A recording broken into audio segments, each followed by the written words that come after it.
নমস্কার সবাইকে, স্বপ্না পালের নতুন রান্না চ্যানেলে আপনাদের স্বাগত। আজকে রান্না হবে মাছের মাথা দিয়ে তরকারি। তো চলুন শুরু করা যাক রান্নাটা। রান্নার জন্য প্রথমে তেলের মধ্যে দিয়ে দেওয়া হচ্ছে 5 ফোড়ন।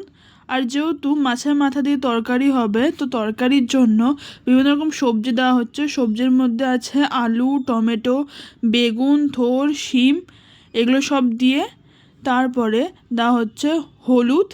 আর হলুদ দেওয়ার পর দিয়ে দেওয়া হচ্ছে স্বাদ মতো নুন। আর তারপর হলুদ নুন দেওয়ার পর একটু কষিয়ে নেওয়া হচ্ছে তরকারিটাকে। আর তারপর তরকারির মধ্যে দিয়ে দেওয়া হচ্ছে শুকনো লঙ্কা, আদা, জিরে, পেঁয়াজের পেস্ট।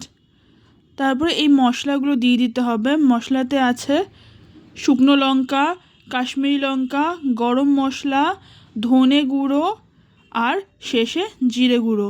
সব কটা মশলা একসাথে তরকারিতে দেওয়ার পর তারপর তরকারিটা একটু চালিয়ে নিন ভালো করে।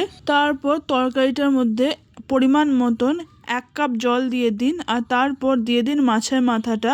মাছের মাথাটা দেওয়ার পর একটু ভালোভাবে নাড়িয়ে নিন। আর তারপর মাছের মাথাটা ভেঙে পুরো তরকারিটার মধ্যে মিক্স করে দিন, যাতে মাছের মাথাটা পুরো তরকারির মধ্যে মিশে যায় ভালোভাবে। তারপর আপনি চাইলেও দিতে পারেন, না চাইলেও দিতে পারেন একটুখানি চিনি, যদি এটা হতে পারে একটা অপশনাল। তারপরে দেওয়ার পর তরকারিটা একটু ভালোভাবে নাড়িয়ে নেওয়ার পর ওটাকে নামিয়ে নিন। হয়ে গেছে আমাদের মাছের মাথা দিয়ে তরকারি।